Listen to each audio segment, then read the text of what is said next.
Hola, buenas tardes a todos, bienvenidos a una nueva charla. Me estaba olvidando ya de conectar el audio para variar. Quiero decirles buenas tardes César, Laura, bienvenidos a todos. Vamos a dar una nueva charla hablando del Padre, el Hijo, el Ruaj y la novia, continuando con esta serie que estamos viendo. Antes de tocar el capítulo 24 que cuenta el matrimonio de Yitzhak y Rivka, donde vamos a ver justamente estos cuatro tipos, estas cuatro tipologías, tenemos que hacer un alto en el capítulo 23 que narra los acontecimientos de la muerte de Sara. Algunos capítulos de las escrituras a veces hacen que nos preguntemos por qué están allí, ¿no es cierto? Porque son un poco como fuera de lo común, por así decir. Resulta extraño que realmente, aunque Abraham debió haber hecho muchas cosas importantes que aquí no están relatadas, tenemos 20 pasuquín que describen la manera en que él dedicó su tiempo, su energía, su dinero y hasta su cortesía para adquirir un sepulcro, ¿no es cierto? Sin embargo, las escrituras sabemos que no desperdicia ninguna palabra. Por esta razón, Bereshit 23 debe tener realmente mucho significado y es lo que vamos a ver.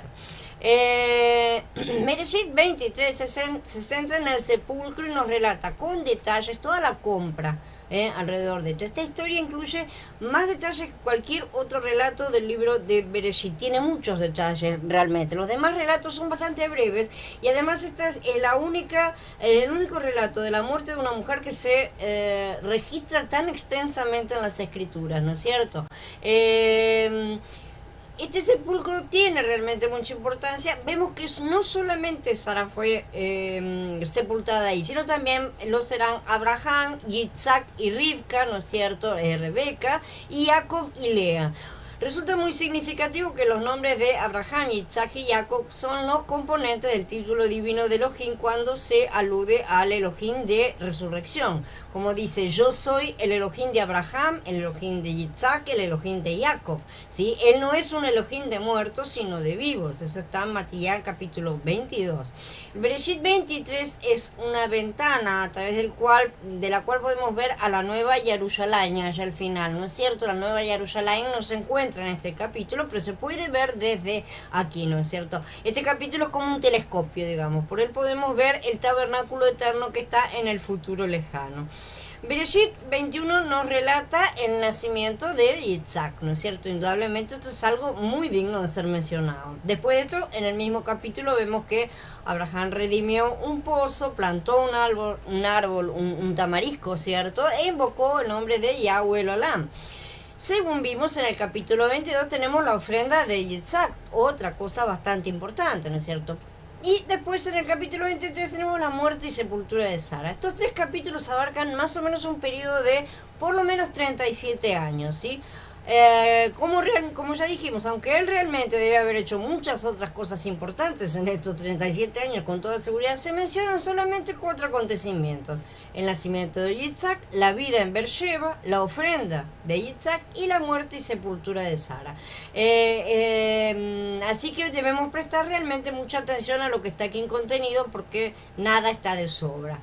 Al final del capítulo 22, Abraham, Sara y Yitzhak moraban en Beersheba, ¿no es cierto? Y vivían cerca del pozo del juramento y del árbol tamarisco, ¿no es cierto? Esta era una miniatura de la vida de congregación de creyentes y una miniatura de lo que será la nueva Jerusalén, ¿no es cierto? Siempre al lado del pozo de agua viva y del árbol de la vida, ¿no es cierto?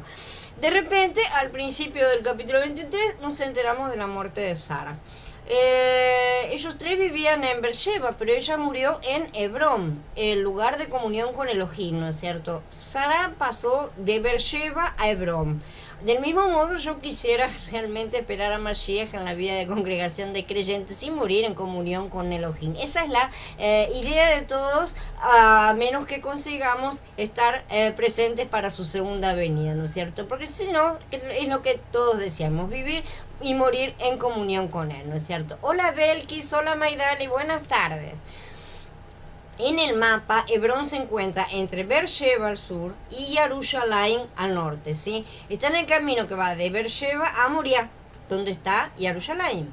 Si el Mashiach demorase su regreso, yo también quisiera ser sepultado en un lugar que se encuentre en el camino hacia la Nueva Jerusalén. Esa es nuestra idea. Nosotros tenemos que estar en camino a la Nueva Jerusalén.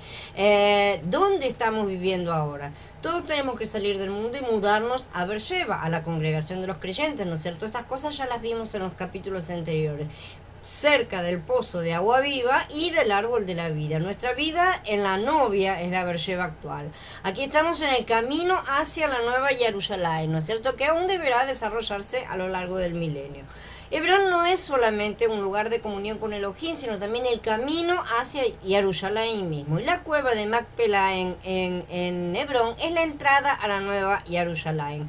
Sara no solo fue sepultada en la cueva de Macpelá, ¿no es cierto?, sino que duerme allí, como todos los que están esperando, ¿no es cierto? Está esperando el día en que despertará y se encontrará con su Salvador, nuestro Mashiach. Entonces Abraham se levantó del lado de su difunta y habló a los hititas diciendo: yo soy un extranjero residente entre ustedes. Véndanme un lugar de sepultura para poder darle sepultura a mi difunta. Y los hititas le respondieron a Abraham diciéndole: escúchanos, mi señor, tú eres un príncipe de Elohim entre nosotros. Entierra a tu difunta en el más selecto de nuestros lugares de sepultura. Ninguno de nosotros te negará su lugar de sepultura para que entierres a tu difunta. Esto está en Bereshit capítulo 23 del 3 al 6. Abraham, quien habría sufrido la pérdida de su esposa, tenía un testimonio muy firme por lo que vemos. Los heteos se dirigían a él como señor y lo llamaron príncipe de Elohim, ¿sí? Esta expresión hebrea puede traducirse como príncipe exaltado de Elohim, ¿no es cierto? Es un nací, que ya lo hemos mencionado, la palabra nací, ¿no es cierto? Abraham expresó a Elohim como un príncipe suyo y era respetable como un poderoso príncipe. La gente del mundo lo veía como un príncipe de Yahweh. A los propios ojos él era un extranjero, ciertamente, pero a los ojos de la gente era un príncipe de Elohim. Él era verdaderamente un hombre de peso, un hombre que tenía una buena imagen de Yahweh, lo representaba correctamente delante del mundo. Todos nosotros debemos ser también personas de peso y tener la misma clase de testimonio que tenía Abraham en nuestro barrio, en nuestro trabajo, en la escuela, en donde sea, ¿sí? No debemos ser descuidados ni tenemos que permitir que otros nos menosprecien, ¿sí? Tenemos que ser personas de peso, personas cabales, y los demás tienen que valorarnos porque nosotros llevamos la imagen de Elohim al mundo. Eso es básico e importante. No se trata de que nos tienen que respetar por nosotros mismos. Tienen que respetarnos porque nosotros cargamos con la imagen de Elohim. Y eso es lo que debe ser respetado a través de nosotros. Nosotros no podemos considerarnos personas importantes en nosotros mismos. En nuestra carne no somos nada. Pero los demás tienen que tenerlos en alta estima por causa del Mashiach que tenemos dentro. Nosotros tenemos que mostrar ese Mashiach al mundo, revelarlo, ¿no es cierto?, a través de nosotros, no con palabras, sino con una vida, ¿sí?, de ministrarlo verdaderamente. Si el mundo no ve la diferencia, no estamos teniendo impacto ante el mundo, ¿no es cierto? No estamos representando la autoridad de Yahweh sobre el mundo. Nosotros, los creyentes, los llamados de Elohim, tenemos que tener tanto peso que la gente quede sorprendida y desee tener lo que nosotros tenemos adentro, ¿no es cierto? Entonces somos personas de peso porque Elohim está en nosotros. Y los que son llamados deben y debemos invocar al nombre de Elohim, ¿no es cierto? El Olam. Ser buenos vecinos no es suficiente para que tengamos buenas relaciones. Tenemos que ser hijos de Elohim de peso y que el mundo nos llame príncipes. Tenemos que ser muy fuertes y tener contenido realmente. Y tenemos que ser firmes, sobre todo en estas épocas, ¿no es cierto?, que son tan controvertidas, para que la gente diga que somos poderosos príncipes de Elohim, ¿sí? ¿Y qué es eso? Que el mundo vea a Yahweh a través nuestro. Así de simple. En aquel tiempo Abimelech fue con Picol, el jefe de sus tropas, y le dijo a Abraham: Elohim está contigo en todo lo que haces. La gente lo veía. Ellos se dieron cuenta solos, vinieron espontáneamente a establecer un pacto con Abraham, porque ellos se dieron cuenta de que Yahweh estaba en compañía de Abraham todo el tiempo. Estaban caminando juntos siempre. Hola Micaela, buenas tardes. Entonces el mundo tiene que percibir lo esencial en nosotros, que Yahweh está con nosotros en todo lo que hacemos, ¿sí? Y no porque hemos frotado una lámpara y nos obedece, ¿no es cierto? Sino al contrario, porque vivimos en comunión y unidad con Él y hacemos su voluntad en todas las cosas.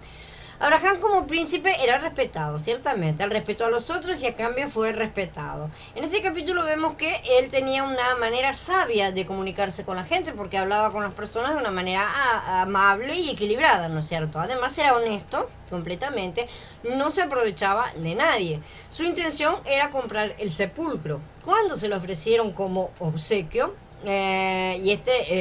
fue el único pedazo de tierra prometida que Abraham recibió en su vida, ¿no es cierto? Insistió en pedir el precio porque no quería que su muerta reposara en un terreno pagano, ¿sí? El terreno debía ser redimido.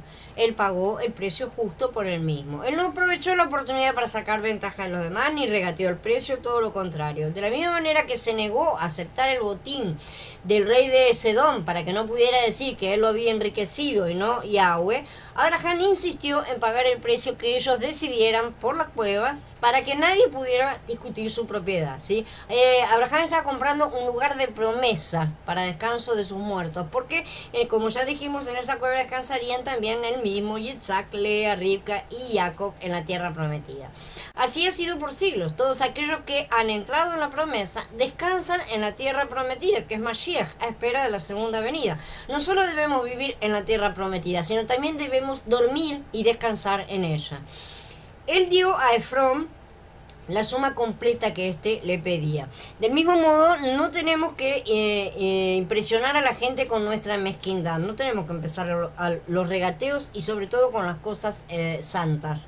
Tenemos que mostrar que Yahweh es quien nos sustenta y no andar regateando como hacen las personas del mundo, tratando de encontrar ventaja en las transacciones y en todo lo que hacen, ¿no es cierto? En todo lo que sean relacionan. Este tiene que ser nuestro testimonio. Pagar el precio justo de todas las cosas que adquirimos y recibimos, porque todas ellas nos vienen de mano de nuestro Elohim, aunque pueda parecer a primera vista que provienen del mundo o de un hitita, ¿sí? Cuando adquirimos algo del mundo, no lo hacemos al estilo del mundo. Nosotros pagamos el precio que piden porque estamos redimiendo lo que adquirimos, ¿sí? El kenanita, Efrón, siguió las costumbres de su cultura para regatear. Era normal en la época y formaba parte de todo lo que ellos hacían, ¿no es cierto? Primero el vendedor sugiere un precio que asegura que es razonable, pero en realidad está muy por encima del precio que tiene que ver. ¿Por qué? Porque entra en juego todo el regateo, que es un ritual prácticamente, que se realiza en todas partes. Se sobreentiende que ese lugar, ese precio que está poniendo es el lugar de inicio y que ahí se van a sentar y empezar el regateo. Es común, es normal. Al hombre no se le ocurrió hacer otra cosa fuera que lo que estaba acostumbrado a hacer y que era la costumbre de todas las personas. Hola Jorge, hola Santiago, bienvenidos. Pero Abraham se negó a entrar en el juego y pagó el precio elevado. El primer precio que le fue presentado, que ya se sabía, todo el mundo sabía que ese primer precio era mucho más de lo que debía ser recibido, ¿no es cierto? Él no regateó como era esperado, y no porque no supiera la costumbre, la conocía muy bien, ¿sí? Porque lo que él estaba comprando no tenía en verdad precio. Para él eso no tenía precio y él lo sabía bien. Abraham se inclinó delante del pueblo de la tierra, ¿sí? Él nos muestra cómo nosotros los creyentes debemos hacer negocios con las personas del mundo, con cortesía, con justicia y con prudencia, sin entrar en regateo cuando nuestro objetivo son las cosas de Yahweh, ¿sí? Que no tienen precio. Eso tiene que ver el mundo, que para nosotros no interesa el precio que debe ser pago por las cosas de Elohim. Para adquirir sus tesoros, primero vendemos todo. Dice, entierra a tu difunta en el más selecto de nuestros lugares de sepultura. Eso fue lo que le ofrecieron, ¿no es cierto? El Pasuk dice el más selecto, ¿no es cierto? El mejor de todos, el mejor sepulcro. Cuando Yahshua HaMashiach estaba en la tierra, él no tenía una buena casa. Como dice, Yahshua dijo, las zorras tienen cuevas y las aves del cielo tienen nidos, pero el Hijo del Hombre no tiene dónde recostar la cabeza. pero después de morir fue puesto en un buen sepulcro. Al caer la tarde vino un hombre rico de Ramatayim llamado Yosef, quien también era discípulo de Yeshua. Este se presentó donde Pilato y le pidió el cuerpo de Yeshua. Entonces Pilato mandó que se lo entregaran. Yosef tomó el cuerpo, lo envolvió en una sábana limpia y lo puso en un sepulcro nuevo que había labrado en la peña. Luego hizo rodar una gran piedra en la entrada del sepulcro y se fue. Él vivía en un hogar pobre, pero fue sepultado en una tumba de ricos.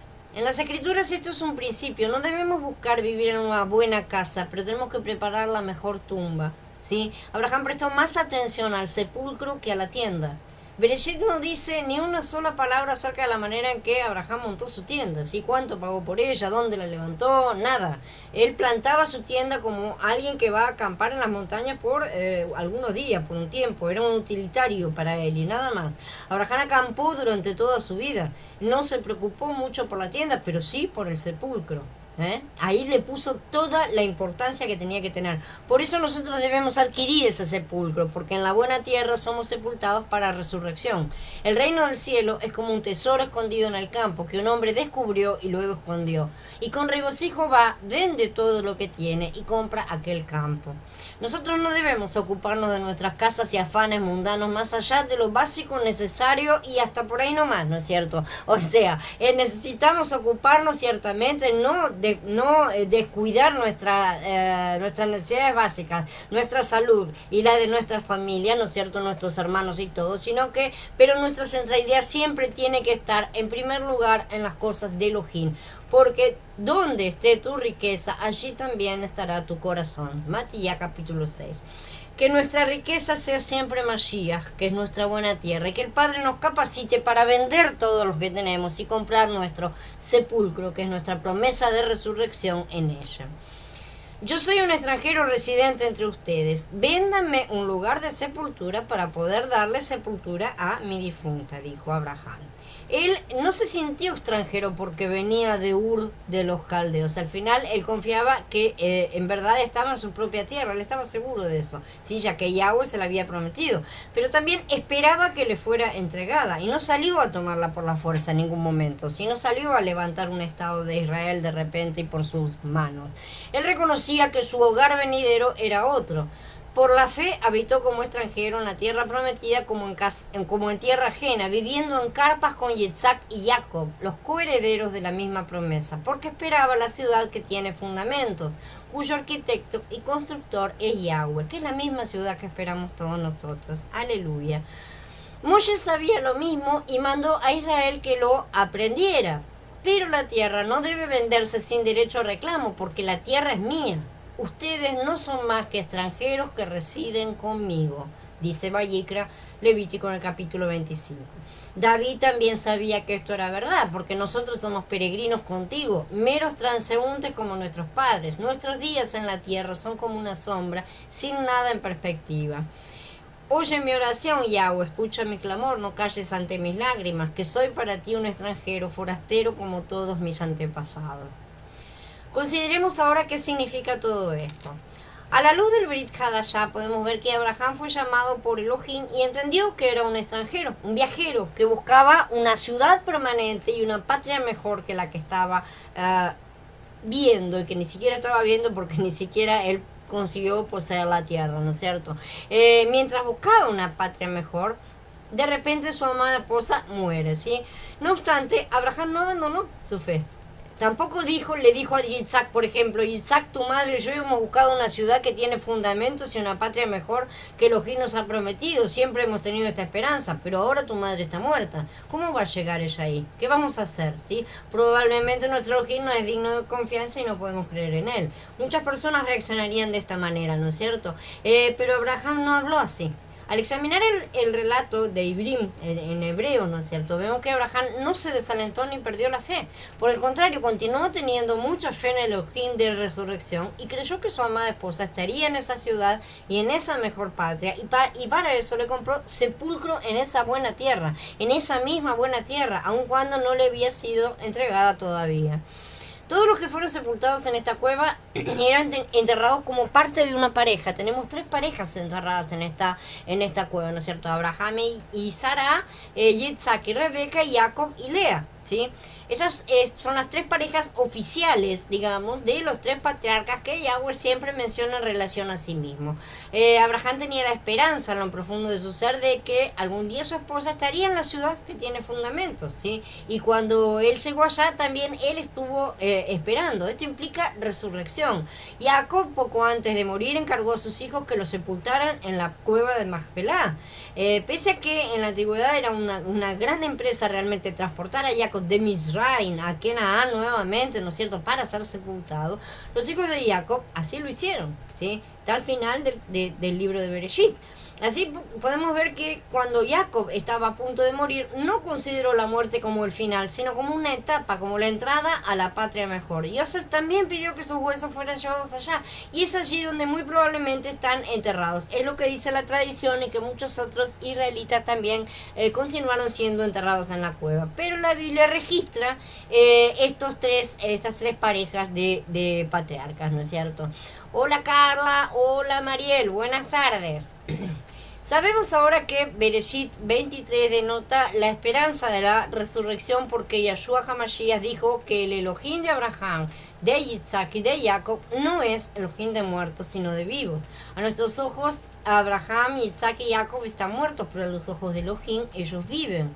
Nuestro antepasado Abraham, el llamado de Elohim, no se preocupó mucho por el presente, pero sí prestó atención al futuro. El sepulcro elegido estaba destinado al futuro. En principio, nosotros tampoco debemos preparar un mejor hogar para el presente, sino una puerta de entrada al futuro. Nuestro interés no es el presente, sino el futuro.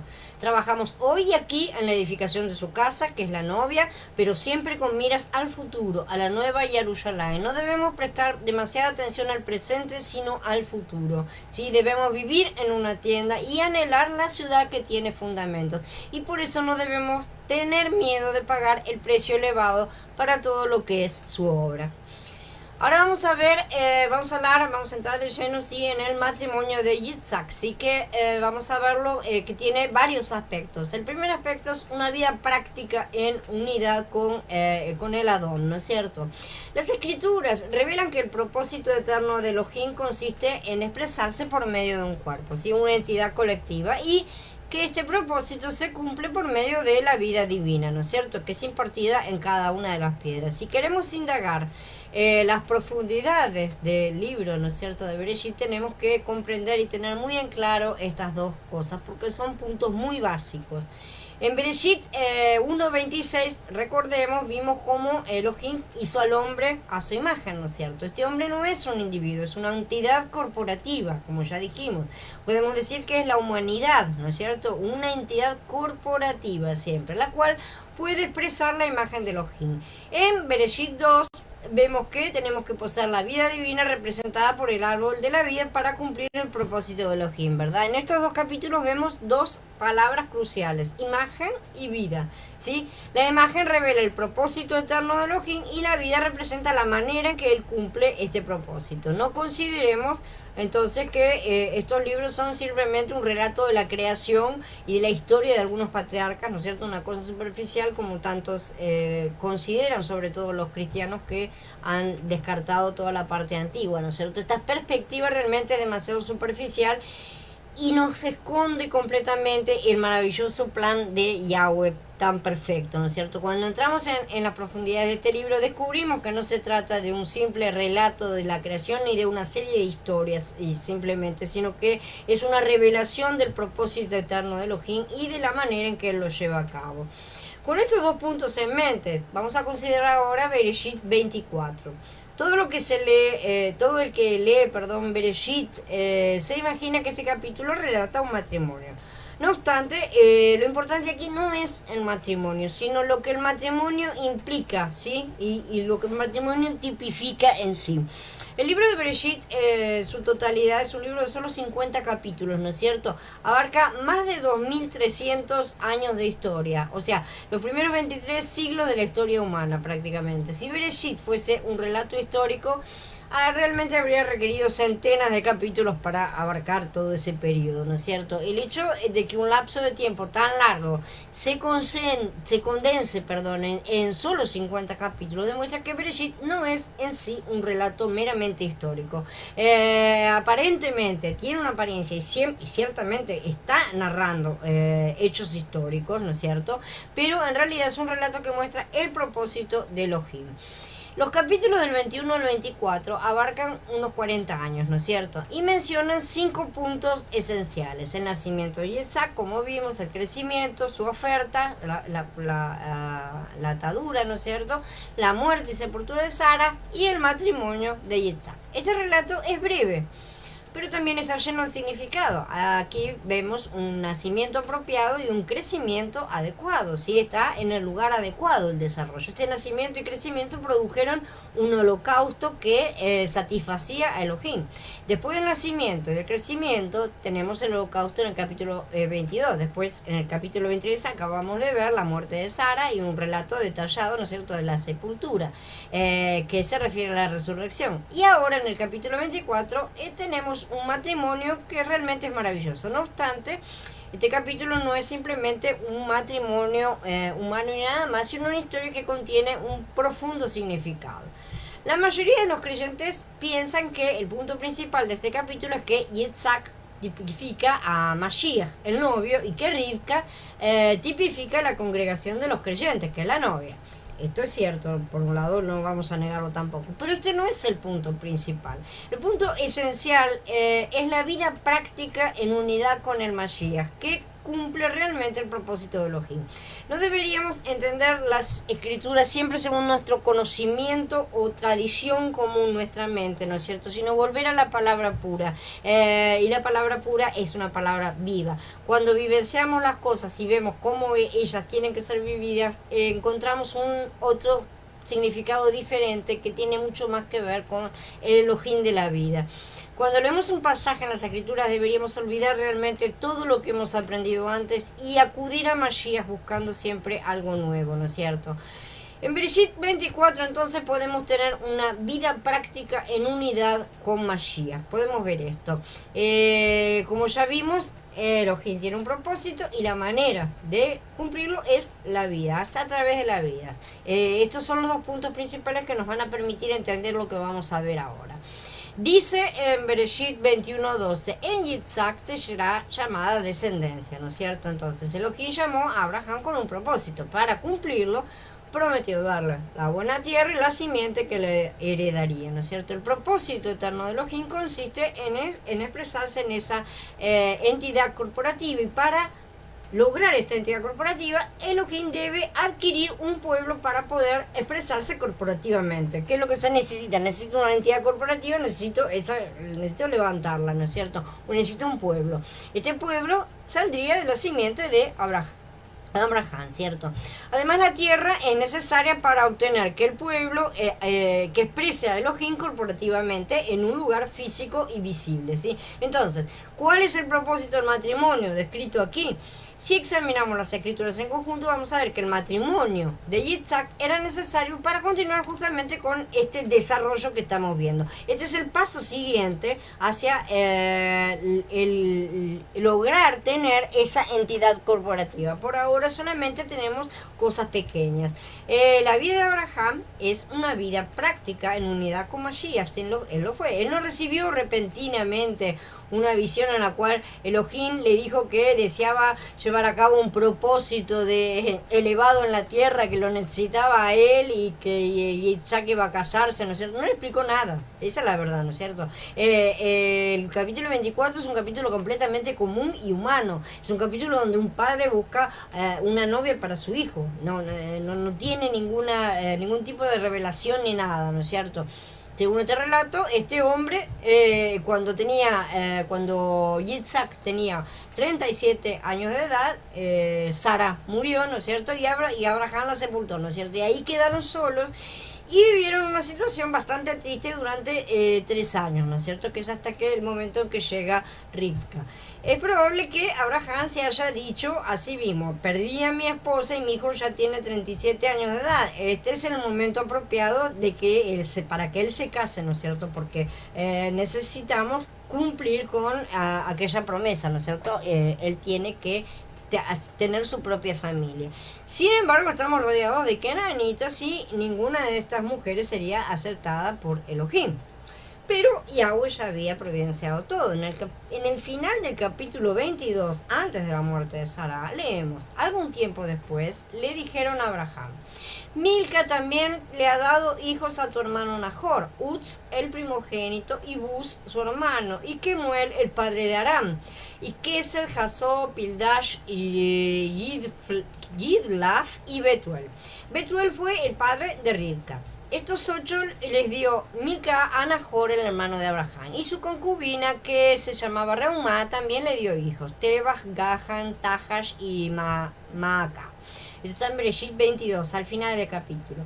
Entonces aquí ningún relato hay que nos diga que Elohim dijo algo como: Abraham, permíteme mandar a alguien a tu propio país a fin de conseguir una esposa para Yitzhak, ¿no es cierto? Nunca te voy a dejar tomar una mujer cananita para tu hijo. Ningún relato dice eso, pero Abraham lo entendió de esta manera. Abraham le dijo a su servidor mayor de su casa, que estaba a cargo de toda su propiedad: pon tu mano bajo mi muslo y te haré jurar por Yahweh, el Elohim del cielo y el Elohim de la tierra, que no tomarás esposa para mi hijo de entre las hijas de las Kenaanitas entre las cuales habito, sino que irás a la tierra donde nací y conseguirás una esposa para mi hijo Yitzhak. Y el servidor le dijo: y si la mujer no consiente en seguirme a esta tierra, ¿deberé entonces llevar a su hijo a la tierra de la que usted viene? Abraham le contestó: bajo ningún concepto debe llevar a mi hijo allá. Yahweh, el Elohim del cielo, me sacó de la casa de mi padre y de mi tierra natal, y que me prometió bajo juramento, diciendo: yo le asignaré esta tierra a tu linaje. Él enviará a su mensajero delante de ti, y tú conseguirás de allá una esposa para mi hijo. Y si la mujer no consiente en seguirte, entonces quedarás libre de este juramento que me has hecho, pero no lleves a mi hijo allá. ¿De dónde le vino esta idea? De vivir conforme al concepto de Elohim, ¿sí? Porque no tenemos ningún dato de que las cosas hayan sido especificadas ni que le hayan sido dadas reglas o leyes para ser obedecidas, para nada, sino que Abraham mismo se dio cuenta de que las kenanitas no eran aceptables a los ojos de Elohim, los kenanitas no eran aceptables a los ojos de Elohim, ¿no es cierto? Su forma de vida no era aceptable. Abraham era un hombre que realmente vivía en unidad con Elohim. Lamento decir que muchos creyentes no viven en unidad con él. Cuando surgen asuntos importantes, se arrodillan y oran y le preguntan: ¿cuál es tu voluntad? Pero después no siguen la voluntad de Elohim, sino su propio concepto. Ese es el problema. Muchas veces se sientan y oran, pero después no aceptan la respuesta que les es dada. No vamos a conocer nunca la voluntad de Elohim al orar de esta manera, realmente. Si queremos conocer la voluntad de Elohim, tenemos que vivir en unidad con Él. Si vivimos en unidad con Él, Él no va a necesitar decirnos lo que desea, porque ya lo vamos a saber al ser uno con Él. ¿Cómo vivimos en unidad con Él? Cumpliendo el primer mandamiento, colocándolo en primer lugar encima de todas las cosas. Cuando una persona se casa, su pareja se convierte en lo más importante del mundo, es su mitad, ¿no es cierto?, la parte que lo completa.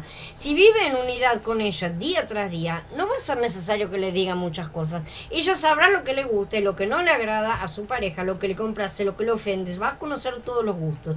Si la amo y vivo en unidad con ella, todo lo que diga y haga dependerá de lo que a ella le guste o no le guste. No voy a hacer las cosas que no le agraden, ¿sí? De la misma manera, cuando entramos en pacto con Yahweh, entramos en la novia y nos preparamos para las bodas. Todo lo que la novia piensa es por y para el novio, no tiene otro pensamiento en la cabeza más que el novio. Todos sus deseos, su amor, sus intereses son los de él, ¿sí? Todas las cosas que busca hacer son para complacerlo y hacerlo feliz, porque la felicidad de él es también la felicidad de la novia. Esto es vivir en unidad con Él. Esto es cumplir con el primer mandamiento y esto es vivir conforme a sus mandamientos. Amarlo por encima de todas las cosas. Aunque Abraham estaba determinado a casar a su hijo, no estaba dispuesto a aceptar a una cananita como esposa para Yitzhak. Muchos podrían haber conseguido el camino fácil y decir, aquí en la tierra de Canaán hay muchas muchachas, ¿sí? ¿Por qué no puedo coger una de ellas como esposa para mi hijo? Puede haber una muy aquí cerquita. En verdad, hemos estado haciendo eso por siglos, y esa es la verdad. Y por eso Efraín se ha mezclado tanto con el mundo, porque entregó sus hijos a las hijas del mundo. Pero Abraham no pensaba así, por consiguiente mandó lejos a su viejo mayordomo al país de donde él venía a fin de encontrar esposa para Yitzhak. Elohim no le dijo a Abraham que hiciera esto, pero Abraham obró conforme a la voluntad interior y al concepto de Elohim, porque él vivía en unidad con él, con Yahweh. Esa era una unidad en la vida práctica. Abraham entonces obró en conformidad con la edificación de Elohim. ¿Sí? Lo que él hizo al conseguir esposa para Yitzhak estaba destinado a cumplir el propósito eterno de Elohim, porque lo que estaba levantando Elohim a través de Abraham y Yitzhak era la base para toda la planta de Israel. No podía entrar cualquier cosa ahí, ¿sí?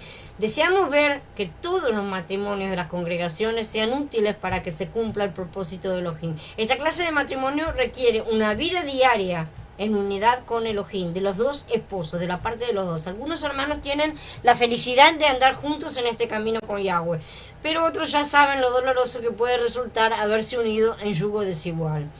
No creo que Abraham entendiera la edificación de Elohim como nosotros la comprendemos ahora, obviamente. No obstante, le contó a su siervo cómo Elohim lo había llamado y cómo le había prometido darle la tierra a su simiente, y luego lo envió a su país a buscar esposa para Yitzhak. A la luz de todas las escrituras, podemos ver que ese fue el cumplimiento de la edificación de Elohim. Todo lo que Abraham hacía estaba en consonancia con la promesa que había recibido.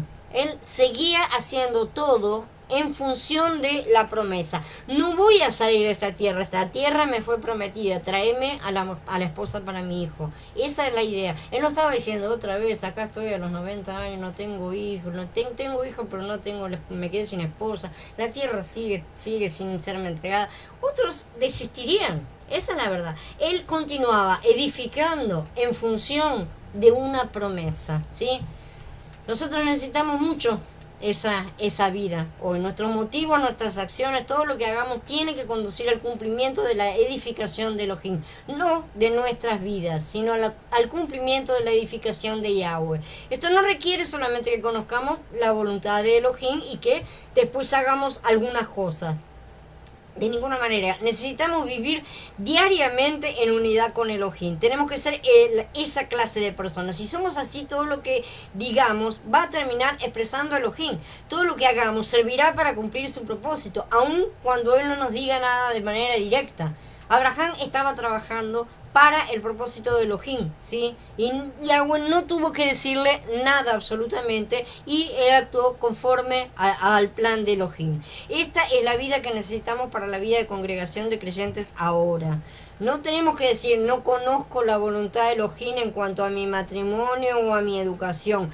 Debo ayunar y orar 3 días y 3 noches a ver si me revela alguna pista.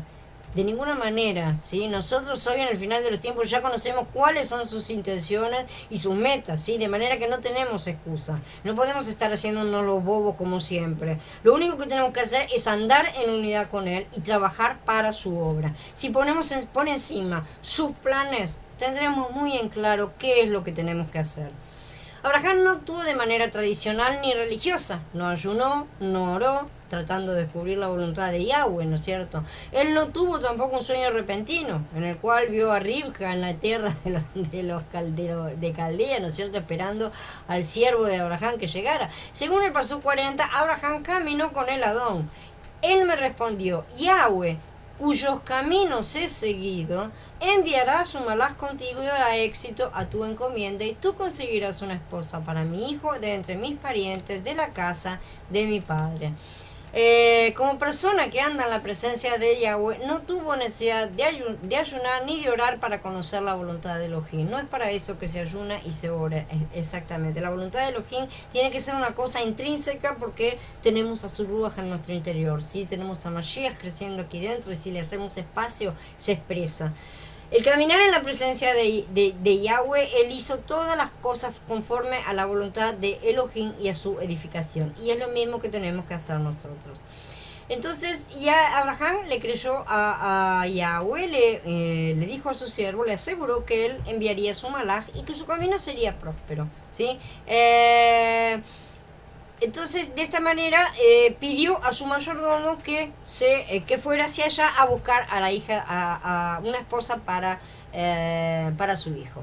El siervo más antiguo de Abraham fue fiel a su encargo, realmente. Él siguió los pasos de Abraham al ser fiel, porque fue criado, había sido criado. Es probable que estemos hablando de Eliezer, ciertamente, porque era el siervo más antiguo, ¿no es cierto? Y es uno de los que se menciona como más importante. También el siervo más antiguo tiene un cargo de mayor importancia en cuanto a que tiene mayor confianza de su amo, ¿no es cierto? Entonces es probable que estemos hablando de Eliezer, a pesar de que el nombre no es mencionado. Sin embargo, sea o no, no tiene mayor importancia. Se nota en su comportamiento que él había sido infundido, había sido criado de la manera de Abraham, ¿no es cierto? Viendo cómo Abraham confiaba en Yahweh, ¿no es cierto? Como resultado, el siervo también confió en Yahweh en lo relacionado con su comisión. Él oró al Adón de una manera muy clara, muy humilde y muy sencilla. Y dijo: oh Yahweh, Elohim de mi amo Abraham, concédeme éxito en este día y trata con bondad a mi amo Abraham.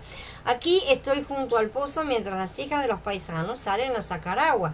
Que la muchacha a quien yo le diga: por favor, baja tu cántaro para que yo beba, y que responda: beba usted y también abrevaré a sus camellos, que sea esa la que tú has decretado para tu servidor Yitzhak. En eso sabré yo que habrás tratado bondadosamente a mi amo. Vean cómo es el sistema de presentar la oración y buscar las señales, ¿no es cierto?, para confirmar las cosas. Él determinó que la chica elegida tenía que tener un cierto comportamiento que debía ser correcto, ¿no es cierto? Su oración fue contestada inmediatamente. Inclusive antes de terminar su oración, Rivka vino con el cántaro. Cuando le pidió que le diera de beber, ella no solo le dio de beber, sino que también sacó agua para todos sus camellos. Y después de que hizo esto, el siervo entendió que ella era la escogida y le dio un anillo y 2 brazaletes. Aquí podemos ver la soberanía de Elohim en nuestras circunstancias. No había nada aquí dejado al azar. Todo fue ordenado antes de la fundación del mundo y fue llevado a cabo por medio aquí del siervo de Abraham, un hombre que confiaba en Elohim porque había aprendido eso de su amo. Cuando Eliezer se encuentra a Rivka junto al pozo, ella tenía unos 15 años aproximadamente, ¿sí? Contando desde la caída de Yitzhak, cuando se dice que ella nació, como mencionamos antes. Son fechas aproximadas. En el Pasuk 16 vemos que Rivka era de aspecto muy hermoso y virgen, ¿sí? Ella era casta y era pura, era muy amable y diligente también, ¿no es cierto? Cuando el siervo de Abraham le pidió de beber, inmediatamente le trajo agua y también sacó agua para los camellos. Da mucho trabajo realmente sacar agua del pozo y verterla en la pila para 10 camellos, pero ella lo hizo, ¿sí? Si queremos estar bajo la soberanía de Elohim, tenemos que ser diligentes en servir a los demás. Cuando la gente nos pide que le hagamos un favor, tenemos que hacerle 2. Tenemos que ser, el segundo inclusive tiene que superar al primero. Tenemos que ser sumamente diligentes. No podemos solamente darle agua al hombre, sino que tenemos que también sacar agua para sus camellos. Y si obramos de esta manera, estaremos calificados para conseguir marido, o sea, para tener a nuestro Mashiach. Cuando los camellos acabaron de beber, el hombre tomó un anillo de nariz en oro que pesaba medio ciclo y 2 brazaletes de oro para ella que pesaban 10 ciclos. Y le dijo: por favor, dime de quién eres hija. ¿Hay sitio en la casa de tu padre para que pasemos la noche? Ella respondió: yo soy hija de Betuel, el hijo que Milca le dio a Nahor. Y prosiguió: hay mucha paja y hierba en casa y también lugar donde pasar la noche. El hombre se inclinó en homenaje a Yahweh y dijo: bendito sea Yahweh, el Elohim de mi amo Abraham, que no le ha negado su firme fidelidad a mi amo, pues Yahweh me ha guiado en mi encomienda a la casa de los parientes de mi amo. Él había sido guiado porque él no fue y llegó ahí y sabiendo que dónde estaba cada uno. Yahweh lo guió directamente y él reconoció esto y adoró. La doncella corrió y le contó todo esto a la familia de su padre. Ella no sabía quién era este hombre, ¿sí? O para qué estaba en la ciudad. Sin embargo, mucho antes de que él presentara la argolla, ella lo trató amablemente, y esto nos dice algo importante. Rivka no era interesada, no fue porque recibió los regalos que lo trató bien, sino todo lo contrario, ella lo trató amablemente, y más que amablemente, antes de haber recibido regalos, ¿sí? Nuevamente vemos aquí la mano soberana de Yahweh, que colocó a la sobrina nieta de Abraham en el pozo en el momento en que Eliezer llegaba. Ellos no podían conocerse uno a otro. Pero de todas las mujeres de la ciudad, la primera que encontró el siervo fue a Rivka, la destinada. Rivka nunca había visto a Yitzhak, sí, pero estuvo dispuesta a ir a él sin vacilar. Ella no le dijo a su madre, madre, nunca he visto a Yitzhak, quizá debería escribirle primero, después pedirle que me visite y vamos a ver si me gusta, si nos gustamos y cómo se dan las cosas. Y no, ella no habló de esa manera. Su hermano y su hermano dudaban y le pedían que se quedara por lo menos otros 10 días. Esto para ver que Rivka tuvo parte y decisión bien manifiestas en su casamiento, ¿no es cierto? Esto para ver los que insisten en que la Biblia es sumamente patriarcal y que la mujer no tiene derecho a nada. Como se puede ver, Rivka realmente tuvo la oportunidad de manifestarse a sí misma, ¿no es cierto? Ella tuvo el poder de decisión y ella tomó su decisión en el momento. Ellos le pedían que se quedara, pero ella dijo, iré. Y el siervo no quería pasar ni 5 minutos más ahí, él quería regresar enseguida. Ella estaba absolutamente resuelta, y esta debe ser nuestra actitud cuando sabemos que vamos al encuentro de nuestro novio. Yitzhak no era un hombre activo realmente, porque en ese caso, ¿no es cierto?, él no hizo absolutamente nada. Él simplemente moraba cerca de un pozo, de un lugar de aguas vivas, ¿no es cierto? Él representa a Mashiach habiendo ya consumado todo. Realmente, ¿sí? Él está sentado esperando, está sentado descansando, ¿no es cierto? Sentado a la derecha del Padre esperando. Salió a caminar por el campo hacia el atardecer para meditar, y mientras alzó su mirada vio camellos que se acercaban, ¿sí? Tal vez Yitzhak estaba meditando en la presencia de Yahweh, quizás considerando su matrimonio, ¿no es cierto? Él había perdido a su madre, no tenía esposa, el siervo fiel se había ido de viaje, y en esas épocas los viajes eran peligrosos, ¿no es cierto? No se sabía si si regresaría o no, y si regresaría con una esposa o no, ¿no es cierto? La familia no tenía ninguna seguridad en ese momento, y él se encontraba en una situación bastante desesperada. Por consiguiente, él salió al campo para buscar al Adón y meditar delante de Elohim. Y mientras meditaba, vino Rivka, ¿sí? Después de que el siervo hubo contado a Yitzhak todo lo que había sucedido, Yitzhak aceptó todo lo que su padre había hecho por él y se casó con Rivka. Su matrimonio fue una herencia, ¿sí? Fue algo que recibió, no fue un esfuerzo. Él no se esforzó por conseguir la esposa, solo aceptó lo que su padre hizo por él. Él no hizo nada para conseguirlo, ¿no es cierto? Él solo tomó lo que el padre había hecho por él. Al actuar así, él fue uno con el Mashiach para que se cumpliese el propósito de Elohim en él mismo. Vamos a analizar ahora el otro aspecto, ¿no es cierto?, de este matrimonio, que justamente es una figura de la boda de Mashiach y la novia. Este capítulo no revela solamente una vida de unidad con Elohim, que como vimos es muy importante, sino que también implica algo más profundo que la vida humana. Esta es la razón por la cual le resulta difícil a la mente humana comprender las profundidades de las escrituras. En la superficie de Bereshit 24 vemos un relato de una vida, de un vivir humano, ¿no es cierto?, de un casamiento humano, pero en lo profundo de este capítulo tenemos algo divino. Resulta fácil ver la superficie, pero es difícil sondear estas profundidades, ¿no es cierto? Vemos un matrimonio que tipifica la boda de Mashiach con la congregación de creyentes. En el Berij Hadashah no hallamos ni un solo pasú que afirme que este matrimonio es una figura, excepto la mención de Shaul, ¿no es cierto? Obviamente que fue el que vio justamente esto, pero no tenemos nada que lo relacione fuera de la revelación que Shaul recibió en sí mismo. Pero el Berij Hadashah revela claramente que Yitzhak, el hijo de Abraham, era una figura de Mashiach, la única simiente de Abraham, ¿sí?, cuando lo menciona en Galutia, basándonos en el hecho de que Yitzhak tipificaba a Mashiach. tenemos que deducir que el matrimonio de Yitzhak tipificaba el matrimonio de Mashiach. Bereshit 24 entonces presenta 4 personas destacadas: el padre, el hijo, el siervo y la novia. Esto tiene mucho significado. Al llegar al Berit Hadashah vemos que Elohim obra con el propósito de conseguir una novia para el hijo, ¿sí?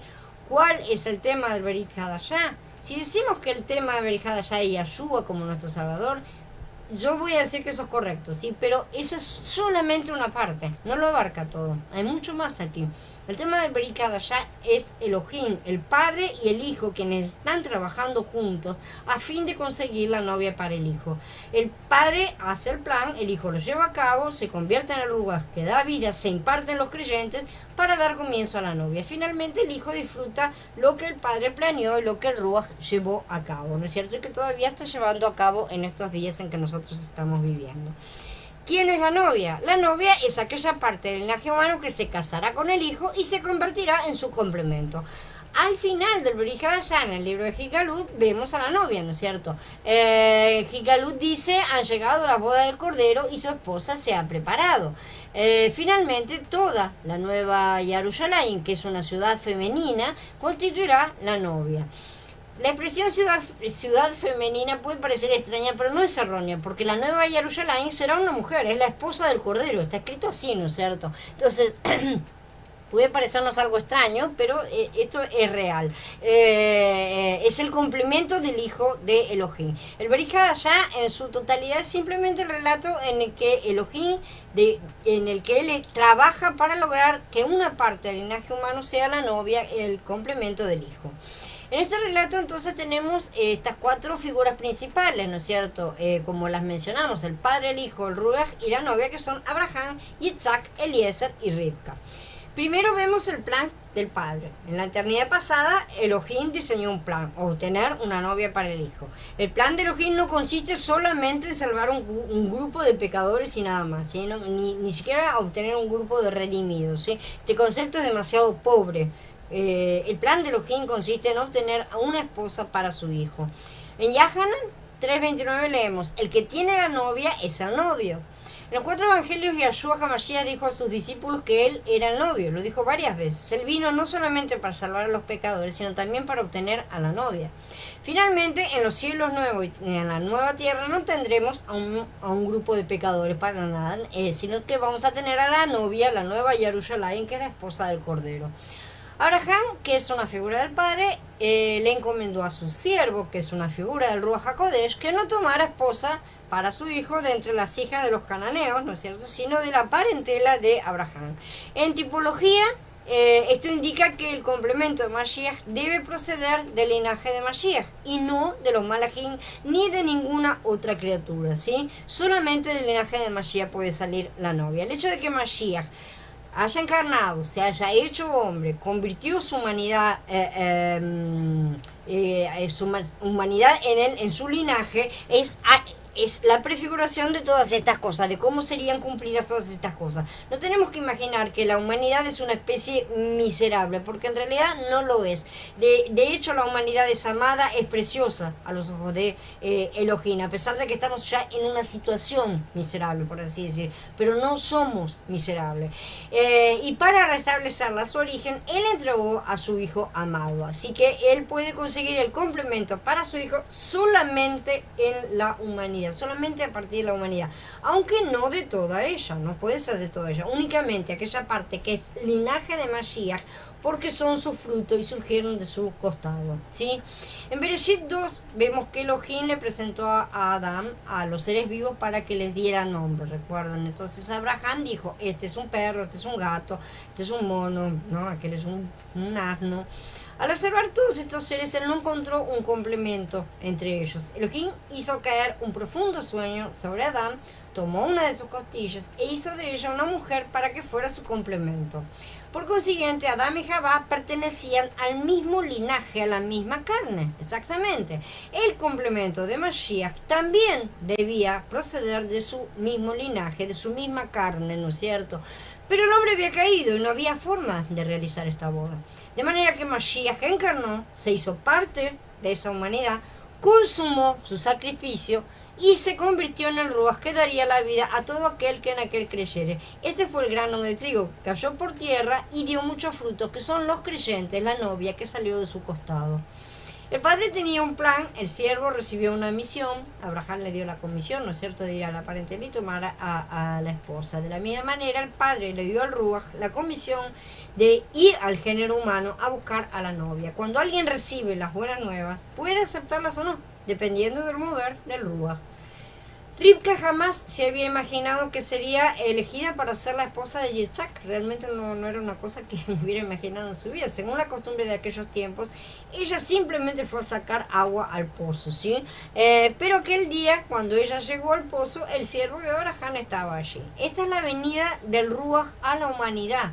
Antes de que oyéramos la predicación de las buenas nuevas, de que fuésemos a alguna reunión evangélica, como sea que cada uno de nosotros llegó a la salvación, el Ruach HaKodesh ya nos estaba esperando ahí, estaba revoloteando sobre nuestras aguas de muerte, llamándonos. El siervo de Abraham le pidió a una mujer que le diera de beber un poco de agua, ¿sí? Y Yahshua HaMashiach fue al pozo de Jacob y también le pidió a una mujer samaritana que le diera de beber. Esto simbolizaba la llegada del Ruach HaKodesh a las ovejas perdidas de la casa de Israel, a la casa perdida de Efraín. A menudo los predicadores dicen que nosotros tenemos sed y que necesitamos el agua viva para satisfacer nuestra sed. Eso es verdad, ciertamente nosotros necesitamos del agua viva para poder estar vivos y satisfacernos. Sin embargo, ¿ustedes han escuchado alguna vez que el Ruach es quien nos pide agua primero? Porque realmente es Él quien nos pide agua primero. Porque el Padre y el Hijo tienen sed de nosotros, porque desean brindarse como las aguas de vida, ¿sí?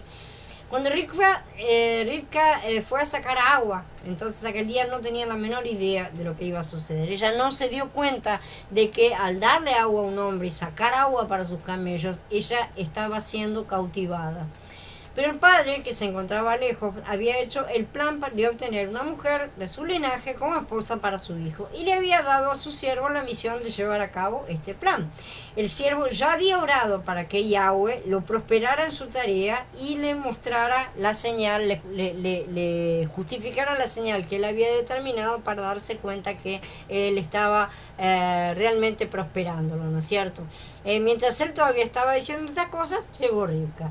Cuando le pidió el agua, ella cumplió con todos los requisitos. Rivka no se dio cuenta, pero cuando hizo esto, fue cautivada, fue hecha cautiva. El siervo de Abraham llegó finalmente a Rivka por medio del agua que satisface. Los escogidos de Elohim son el agua que satisface al Ruach HaKodesh. Hoy el Ruach viene a buscar a los elegidos de Elohim como Mashiach lo hizo en el pozo de Sicar. Si alguien responde a su vocación y satisface su deseo, esta es una señal de que la persona es uno de los escogidos para Mashiach y de que será ganada por el Ruach para el Hijo. Tenemos que darle agua y tenemos que también darle agua a sus camellos, que son sus enviados, que son sus herramientas, ¿no es cierto?, aquellos que él utiliza para el trabajo de la obra. El Ruach también lleva las riquezas de Mashiach a la novia. Cuando los camellos acabaron de beber, el siervo puso un pendiente de oro en la nariz de Rivka y 2 brazaletes en sus manos, ¿no es cierto? La mejor manera de atrapar a una persona es tomarla por la nariz. En las escrituras varias veces se menciona el gancho en la nariz como de un anzuelo que atrapa. Por ejemplo, porque te has enfurecido contra mí y tu tumulto ha subido a mis oídos, pondré un gancho en tu nariz y mi freno en tus quejadas y te haré regresar por el camino de donde has venido, dice en Yeshayahu 37. También se hace referencia a los anzuelos, ¿no es cierto?, que empleaban los pescadores en aquella época. El gancho o el anzuelo era un símbolo de que alguien había sido pescado, atrapado, ¿sí? Y así dijo que sus discípulos, que sus talmidín serían pescadores de hombres, porque el Ruach a través de ellos sería un anzuelo para cautivar a muchos. Así que el hecho de que Rivka llevara un pendiente en su nariz y brazaletes en sus manos significaba que ella había sido cautivada. Después de darle estas cosas, el siervo le preguntó de quién era hija y fue confirmado que ella era la elegida, ¿sí?, al descubrir que era justamente la pariente de su amo Abraham, o sea que su linaje era el correcto, ¿sí? Cuando el siervo entró en la casa de Rivka, dio testimonio de las riquezas de Yitzhak. Después de que Labán, el hermano de Rivka, y Betuel, su padre, aceptaron la propuesta del siervo, él dio a Rivka más todavía de las riquezas de Yitzhak. Le dio artículos de plata, objetos de oro y vestidos. como dice el Pasuk 53. También dio cosas preciosas a su hermano y a su madre, ¿no es cierto? Esto es exactamente lo que revela Yahanan.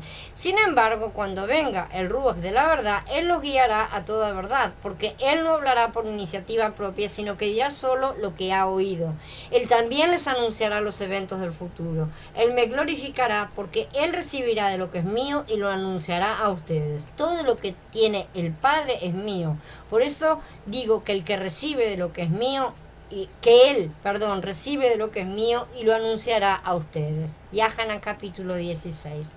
En estos pasuquín, Yahshua HaMashiach dijo que el Ruach no hablaría de sí mismo, sino que glorificaría al Hijo. Todo lo que el Padre tiene es del Hijo, y el Ruach lo recibe lo que es de él y lo revela a sus discípulos, ¿sí? Está llevando los dones. El testimonio del siervo de Abraham no era pobre, no era mezquino, ¿sí? Era rico, era sumamente rico, ¿sí? El siervo dijo que Yahweh había bendecido a su amo Abraham, que lo había engrandecido, que él había dado todos sus bienes a su hijo Yitzhak, y que le había encomendado la tarea de encontrar la esposa, ¿no es cierto? Mientras Rivka escuchaba este testimonio, fue atraída a Yitzhak y estuvo dispuesta a ir a él. Este es un cuadro de la manera en que el Ruach HaKodesh viene a nosotros para testificar de las riquezas de Mashiach. Mashiach ha sido designado como heredero de todas las riquezas del Padre. Sabemos eso porque el Ruach nos lo ha dicho por medio de las Escrituras. El testimonio del Ruach nos ha atraído a Mashiach. Todas las personas salvas que aman y buscan a Mashiach han sido atraídas de esta manera. No nos interesan las cosas que busca la gente mundana. Nos gusta ir a las reuniones de las congregaciones, nos gusta escuchar charlas, nos gusta leer las escrituras y decirle a Mashiach cuánto lo amamos. Todo el tiempo queremos estar con él. Lo amamos a él, lo buscamos y lo alabamos. Rivka disfrutó de las riquezas de Yitzhak por los regalos que el siervo le había traído. Hoy en día nosotros disfrutamos de las riquezas de Mashiach, las cuales él recibió del Padre por medio de los dones que el Ruach nos ha impartido. Antes de encontrarse con Isaac en la buena tierra, Rivka había ya participado de la herencia de Yitzhak, había disfrutado de ella, ya había tenido un anticipo, ¿sí? Pasa lo mismo con nosotros al participar de la herencia de Mashiach hoy en la tierra. Recibimos dones como regalos antes de la boda, como anticipo de las riquezas que tendremos cuando lleguemos al novio. El Ruach también convence a la novia. Después de que el siervo, que es el tipo de Ruach, hubo traído las riquezas a Rivka, ella quedó convencida y estuvo dispuesta a casarse con Isaac, aunque los parientes querían que se quedara más tiempo. Ella, al escuchar el testimonio del siervo, dijo, sí, iré. Ella estuvo dispuesta a ir enseguida con el siervo a Yitzhak, ¿no es cierto?, a la tierra de Canaán y sin dejar pasar ningún tiempo. Del mismo modo, nosotros hoy estamos dispuestos a acudir a Mashiach, ¿sí? Aunque nunca lo habíamos visto, fuimos atraídos por él y llegamos a amarlo, ¿sí? Aunque Rivka nunca había visto a Yitzhak, llegó a amarlo. Cuando oyó hablar de él, sencillamente lo amó y estuvo dispuesta a ir a una tierra lejana para encontrarse con él. Siempre que tengamos el deseo de acudir a Mashiach, esto es una señal de que somos la Rivka escogida. Por último, el siervo condujo a Rivka a Yitzhak, finalmente, ¿no es cierto? Fue un largo viaje, pero él la llevó a su destino y la presentó a Yitzhak para que fuera su esposa. El Ruach HaKodesh nos ha convencido y ahora nos está conduciendo a Mashiach. Es un largo viaje, pero finalmente él nos llevará a nuestro destino y nos presentará ante Mashiach como su hermosa novia. Nuestra respuesta al Ruach HaKodesh es que siempre hagamos lo que él espera. El siervo de Abraham esperaba que Rivka le diera agua y que luego sacara agua para sus 10 camellos. Y Rivka hizo exactamente lo que él esperaba, ¿sí? Satisfaciendo así la sed del siervo. A menudo hemos hecho inconscientemente lo que el Ruach esperaba, ¿no es cierto? Y hemos satisfecho su deseo, haciendo sin saber lo que él esperaba. El hecho de hacer eso demuestra que fuimos movidos por el Ruach. Después de recibir y disfrutar todas estas riquezas, Rivka siguió al siervo, viajó por el desierto sobre un camello hasta que se encontró con Yitzhak, ¿no es cierto? Del mismo modo, nosotros seguimos al Ruach, haciendo un recorrido largo sobre un camello. Cuando nos encontramos con Mashiach, nos vamos a bajar de este camello, ¿sí? Todas las comodidades modernas, tales como el teléfono, el automóvil, internet, todas estas cosas son nuestros camellos actuales. Rivka viajó por el desierto sobre un camello y nosotros viajamos por el desierto sobre los camellos modernos, por así decir. Según Vayikra, capítulo 11, un camello es un animal inmundo, ¿sí? ¿sí? Realmente. Sin embargo, es un animal útil y es utilizado para el transporte. Muchas de las comodidades actuales no son puras a los ojos de Elohim, son cosas inmundas. No obstante, nos permiten viajar por el desierto siempre que no las coloquemos en un lugar que no les corresponda. Cuando nos encontremos con Mashiach, nosotros vamos a dejar de lado los camellos. En realidad el hijo Yitzhak, como ya dijimos, no hizo nada en todo este asunto, ¿no es cierto? Aquí Yitzhak está siempre a la espera de lo que está siendo elaborado, está siendo preparado y lo que él va a recibir. Porque ya lo había hecho todo en el capítulo anterior, cuando fue ofrecido como holocausto. Él hizo todo en ese capítulo. ¿Sí? En el caso de Yitzhak, como tipo de sacrificio de Mashiach, obviamente. Esto indica que todo lo planeó el padre, lo ejecutó el hijo y se sentó a esperar, mientras el Ruach completaba la tarea de ir al mundo, buscar a la novia entre las personas, convencerla, cautivarla, darle dones, vestirla apropiadamente y llevarla de regreso al hijo, al novio, que está ahora sentado a la derecha del padre esperando. Yitzhak recibió a Rivka a la hora de la tarde. Esto implica que el matrimonio de Mashiach se realizará en el crepúsculo de esta era, ¿no es cierto? En el final de esta era. Al final de esta era, Mashiach vendrá para reunirse con su novia. Yitzhak introdujo a Rivka en la tienda de su madre Sará, que es la gracia, y la amó, dice el Pasuk 67. Ya vemos que Sará representa la gracia. Por consiguiente, esto significa que Mashiach se reunirá con nosotros tanto en gracia como en amor. Este capítulo termina con las palabras: y se consoló Yitzhak después de la muerte de su madre. Si yo hubiera sido el autor, habría dicho que Rivka fue consolada después de su largo viaje, nosotros que vino cansada y todo lo demás. Pero las escrituras no hablan de ella, hablan de Yitzhak, ¿sí? Yitzhak había estado sentado esperando, no estaba cansado, no estaba nada. Sin embargo, lo que nos dicen es que Yitzhak fue el que estuvo satisfecho. No tenemos que prestar atención a nuestro consuelo, ni a nuestra propia satisfacción, ni tampoco a nuestro cansancio, ¿sí? Que estamos teniendo por el largo viaje, sino al consuelo y a la satisfacción de Mashiach. Si Mashiach no tiene consuelo ni satisfacción, nosotros tampoco lo vamos a tener. Nuestra satisfacción depende de la suya, nuestro consuelo del suyo, y su satisfacción es nuestra satisfacción. Mashiach está esperando ahora su consuelo. ¿Cuándo lo obtendrá? En el día de su boda. Ese día llegará breve. ¿Está la novia preparándose? ¿Estaremos todos a la novia en aquel día? Quiera el Padre unirnos a todos en la novia. Muy bien, habiendo terminado con la charla, quedo ahora a disposición de todas las preguntas que necesiten hacer. Bienvenida Libertad, Roxana, Gloria, bienvenidas, recién las veo. Bueno, vamos a esperar las preguntas.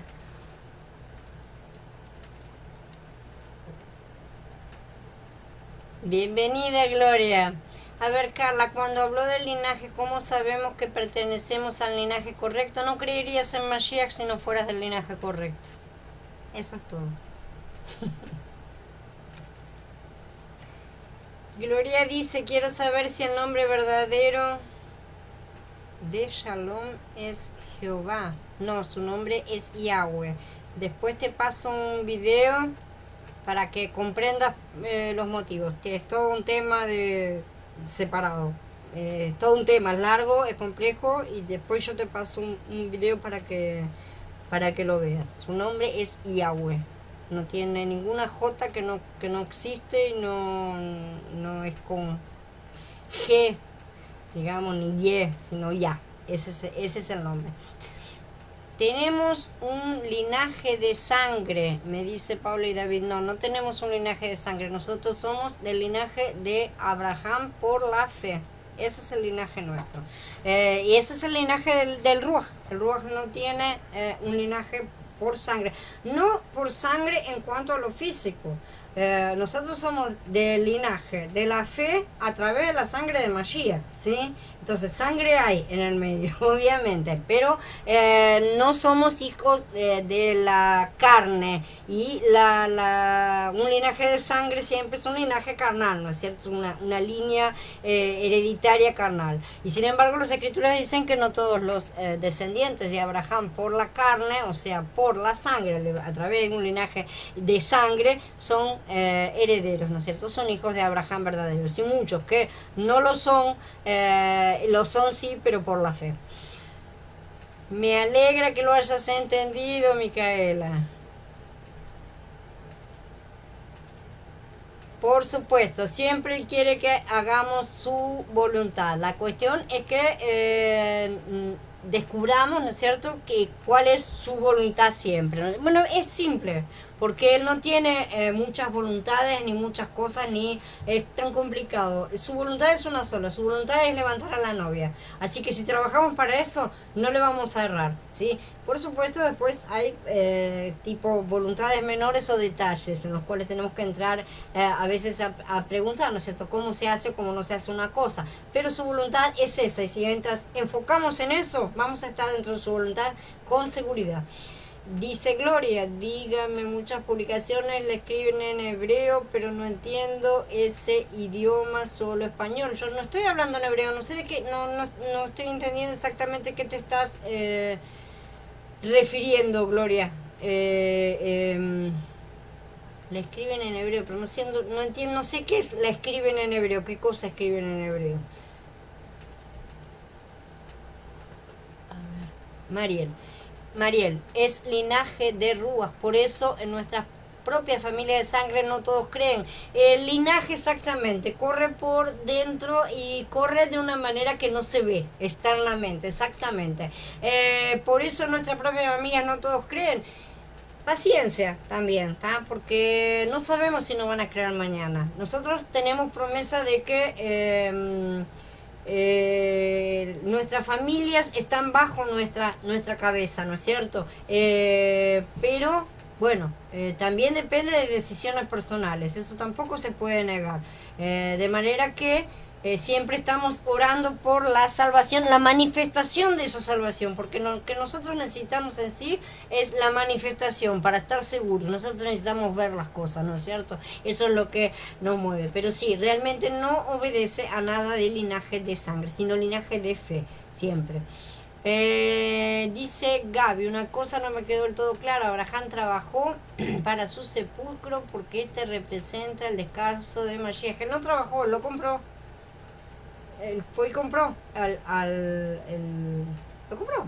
Esa fue una transacción lo que hizo, de la misma manera que nosotros compramos, vendemos todo y vamos y compramos el tesoro, compramos la piedra de gran valor, la perla de gran valor, ¿no es cierto? Compramos el tesoro, vendemos todo lo que tenemos y vamos y compramos el tesoro que encontramos. Esa es la cosa. Y lo que hizo Abraham fue comprar el lugar de descanso, ¿sí? El lugar donde su esposa, en ese momento lo compró para su esposa esperaría el cumplimiento de la promesa, ¿sí? ¿Dónde lo esperaría? Dentro de la tierra. Eso fue lo que Abraham compró. Él fue y compró el terreno con el tesoro que estaba escondido dentro. Dice Cristina Baruja Talla, voy por la charla, que el Ruach nos siga preparando unidos al Mesías. Exactamente, eso es lo que estamos esperando, que nos una cada día más y continúe edificando a la novia, ¿no es cierto? Dice Carla, ¿qué deberíamos hacer si alguno muere y es creyente? ¿Se lo entierra? Sí, claro, no lo vas a guardar en la casa, se queda mal. Seguimos las costumbres naturales, nada más. Lo enterramos y eso es lo que se hace normalmente. Sin ningún otro problema. En cuanto a la cremación, que muchos hablan, son costumbres. Realmente para nosotros no tiene que haber ningún tipo de complicaciones en este sentido, ¿sí? No debería haber tampoco siquiera cremación. Con el entierro alcanza y es más que suficiente, porque nosotros estamos esperando ser levantados nuevamente. Y en cuanto a los que se dicen que ay, no se va a levantar el cuerpo si se quemó, con ese criterio, si yo me incendio me muero en un incendio, no me puede salvar aunque yo era salva, lo cual es ridículo. No tiene nada que ver la cremación con nada, si a eso es que te estaba refiriendo. Cuando el cuerpo muere, la persona duerme. Así que no es exactamente el concepto que el mundo tiene acerca de la muerte, por así decir. Nosotros descansamos y esperamos, continuamos esperando, estábamos esperando, ahora vamos a esperar durmiendo, sin nada más. Estábamos despiertos, ahora dormimos un rato hasta que llegue. Esa es realmente el verdadero significado de la muerte para nosotros los creyentes, ¿sí? Que lo vamos a esperar a que venga su regreso. ¿Alguien más tiene alguna pregunta? Como pueden ver, todas estas cosas que se van manifestando son todas semillitas, ¿no es cierto? Que nosotros empezamos a ver acá y las vamos a seguir viendo a lo largo de las escrituras. Son todas semillas de cosas que cada vez se explican más, cada vez crecen, ¿no es cierto? Entonces se explican un poco más y cada vez las vamos comprendiendo un poco más a fondo. Ya que lo que sucede es que Bereshit está lleno de semillas. Bereshit es un semillero completo, ¿no es cierto? Entonces ahí es donde tenemos tantas cosas para ver. Bueno, si nadie más tiene preguntas, vamos a dar por encerrada la charla. Los voy a esperar mañana para seguir con la siguiente serie, ¿no es cierto? Con la otra serie. Y que Abba nos bendiga a todos. A ver, perdón, Cristina me dice algo. Así como nosotros estamos preparándonos para ser sepultados para la tierra prometida y esperar en ella la promesa, o bien alcancemos es vida. A ver, estamos preparándonos para ser sepultados en la tierra. Nosotros ya estamos sepultados en Mashiach. La cosa es que si Él no regresa en nuestras vidas, porque nosotros podemos morir mañana, ¿no es cierto? Todo es así. Nosotros estamos esperando su venida realmente. Si Él llega, bueno, perfecto, llegó antes de que durmiéramos. En ese caso vamos a ser transformados en un instante. ¿Qué vamos a hacer? Vamos a ser arrebatados, no, vamos a ser muertos y resucitados en un instante. Una cosa tan rápida que no habrá tiempo de dormir, por así decirlo, ¿no es cierto? Pero realmente todos tenemos que morir, porque si no, no hay resurrección.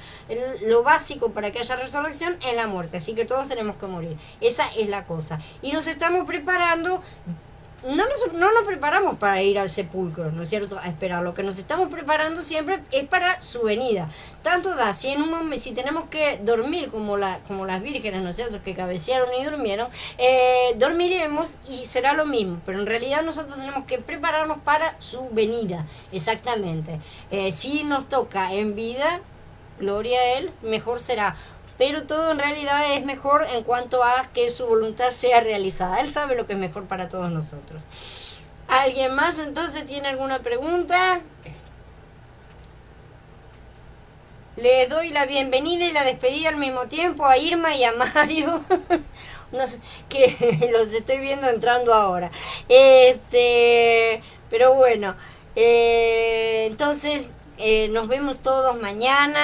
Que el Padre nos continúe bendiciendo grandemente, que nos continúe iluminando y haciendo crecer y desarrollando nuestro trabajo interior como piedra para seguir siendo edificados en la novia. Shalom a todos, hermanos, y hasta mañana.